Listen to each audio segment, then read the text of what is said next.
রাস্তার ধারে দাঁড়িয়ে থাকা এই গরিব ছেলেটি ফুল বিক্রি করেই তার দিন চালায়। হঠাৎ একটি দামি গাড়ি এসে থামে আর ভেতর থেকে একজন লোক ফুলের তোড়া নিয়ে পালিয়ে যায়। সামলাতে না পেরে ছেলেটি রাস্তায় পড়ে যায়। তার সব ফুল ছড়িয়ে পড়ে। ব্যথা আর কষ্টে ছেলেটি রাস্তার ধারে বসে কাঁদতে থাকে। এই সময় লাঠি হাতে একজন বৃদ্ধ মানুষ ধীরে ধীরে রাস্তা পার হচ্ছিল।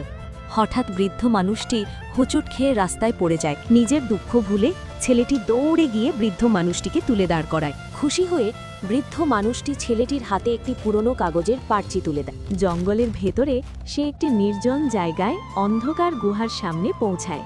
গুহার ভেতরে একটি ভালুক দেখে ছেলেটি ভয়ে লুকিয়ে থাকে।